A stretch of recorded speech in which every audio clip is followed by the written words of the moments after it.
Hey guys, it's Roz, and I'm here today to talk to you about Devil Survivor 2 for the Nintendo DS. First, let me tell you a little bit about my experience with Devil Survivor 1, because I wasn't a Shin Megami Tensei fan when that game came out, but I saw it in Nintendo Power, and I saw, people were getting really hyped over this. I'm like, well, I'm not sure if I'd want to buy it, but I'll check it out on an emulator. So I downloaded it, played until about the beginning of the third day, if I recall, and I thought it was okay. I mean, I didn't go out and buy it; it didn't really hold my interest, but I didn't really have bad thoughts about it or anything either. So between that time and the time I bought Devil Survivor 2, I had become a SMT fan, and I came to realize that they're part of the same series, but I never really cared enough to look back and get into them. But I kept seeing on message boards, and actually a few of my friends said this too, that Devil Survivor 2 was a lot better than 1. So I became kind of interested at that point. Then one day at GameStop, I just said, what the heck, and it was only 20 bucks. Actually, I think I might have gotten it used, I don't remember. But I just decided to pick it up, impulse buy, and I really, really enjoyed it. The main plot is you're a group of high school students and demons attack. Just average SMT stuff right there. But if you're not too familiar with the Devil Survivor games, basically the battle system is like a strategy RPG, so Fire Emblem. But the main difference is when you activate battle, instead of just like, oh, your character doesn't move, enemy doesn't move, you go into an RPG-like battle sequence, and you have up to 2 turns to attack. Basically, if you exploit enemy weaknesses, you could get like an extra turn, and that's the second turn, and then the skirmish ends, and then it's the enemy's turn. And there's a heavy emphasis on buying demons and fusing demons. So, like, you have little minions that join your team and all that good stuff. Just that goes for SMT as a whole. If you're not too familiar with the Shin Megami Tensei franchise, I'm sorry if I'm boring anyone here who played previous games, but always nice to think about the newcomers here in these reviews. So enough about the battle system, though. Let's get into the story. So you're, like I said, just average high school kids. Demons attack. And actually, before the demons attack, your friend comes up to you one day after school, and he said, hey, there's this website, and it sounds like it's a stupid myth type thing, where there's this website that you can sign up for, and it'll show you your friends and how they'll die.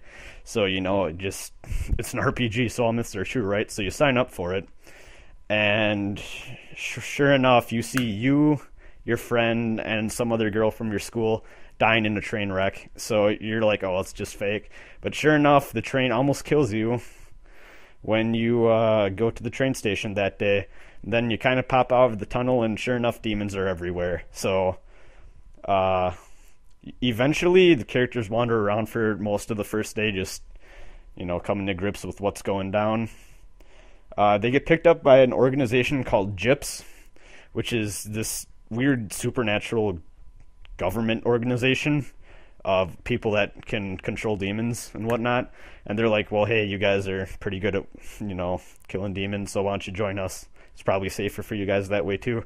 So you and your 3 student people say yes and whatever. So you join up with them, and each of the 7 days, a big demon comes out of nowhere called a Septentrion. I don't know. Sorry if I'm pronouncing that wrong. But basically they're pretty much just an excuse to have a big boss fight at the end of the day. And each of these Septentrions are ridiculously powerful demons that just pretty much don't like humans, so you have to deal with them. See, one thing in comparison to Devil Survivor 1 I can say is that in Devil Survivor 2, there's not as much of a focus on the apocalyptic stuff. Like, in Devil Survivor 1, I could see, like, okay, this game is going to focus on the fall of society and all that. In Devil Survivor 2, like, shit hits the fan right away. There's none of, like, society is slowly falling, people are starting to go insane type of stuff. Like, it's just like, oh, it's bad, but, like, all of the big apocalyptic everything's dead comes in kind of right away. So I I don't know if kind of that's personal preference, but I kind of like it better that way, you know. So if you're looking for more of a apocalyptic game and things that focus on that, I'd probably recommend one more. But uh, one thing I really like about the story is that they wrote it so that most, actually, I'll put it this way: there are 13 playable characters, and depending on how you go through the story, any of those characters can either leave you or die. And I think that's really cool, and I'm kind of impressed that they pulled it off. Um, I actually had, on my first playthrough, the first, is kind of embarrassing, but I guess whatever. The first character who could die, I didn't save on time, and sure enough, he died, and I was like, well, crap, and that, so every time the option came up to, okay, do you want to focus on other things, or do you want to go and save this person? I'm like, yep, I'm going to save him, because, like, I always remembered the first time the character died. But, another character, and this is later on, I had another character just leave, and their reason was like, I really don't agree with what you're doing right now. I'd rather be doing things on my own, so fuck off, and I'm gonna go leave now. And I didn't see him for the rest of the story, but that impacted me more so than that other character's death, and I'm not really sure why, but I mean, that character that left, I only had used maybe once or twice in battle. I mean, I don't know why, but just maybe the whole I don't agree with what you're doing thing, that really, I was like, oh, that's, that sucks. So, this game really knows how to make you feel bad when it wants to.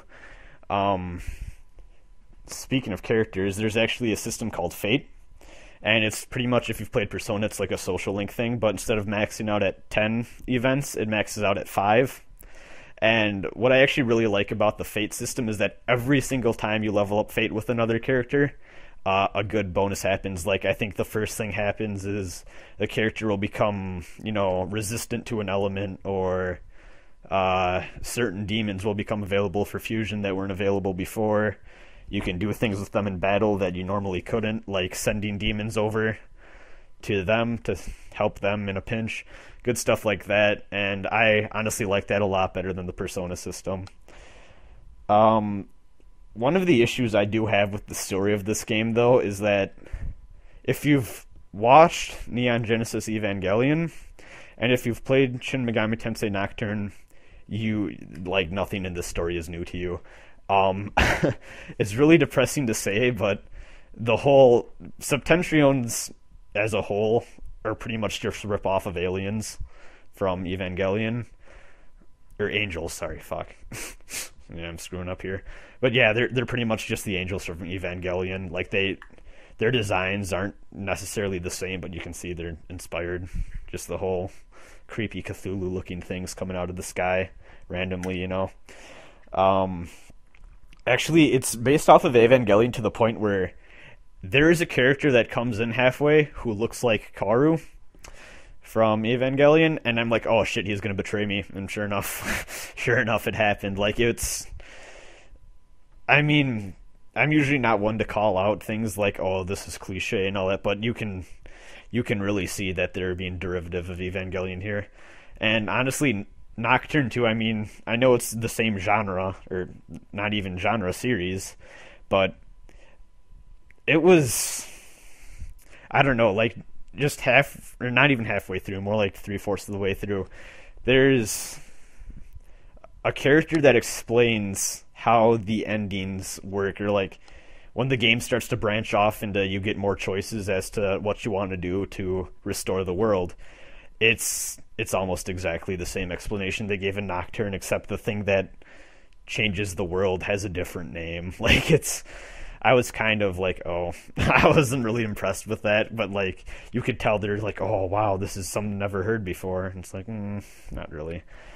I mean, they still do it good, don't get me wrong. It's just, if you've played Nocturne, you're not going to be surprised. It's almost the same concept.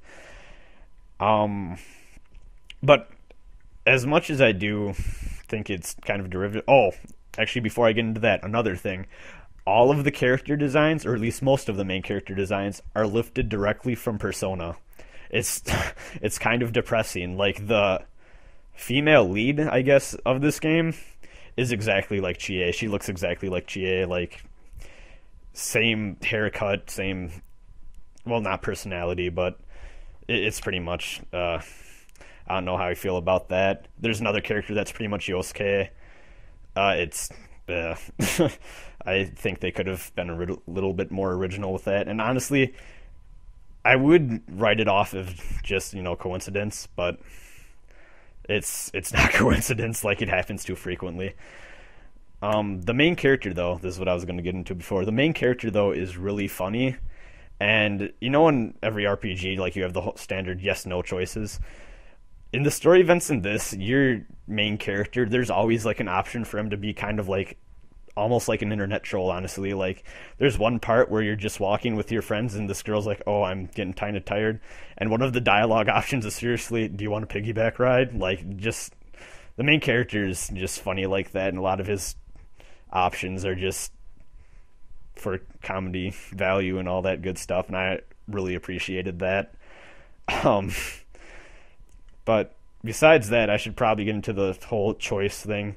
About 3/4 of the way, just like most SMT games, you have the decision for how you want the world to be, or how the restored world should act. And you have the standard law, chaos, neutral, but it's not the same as the other SMT games, I'd say.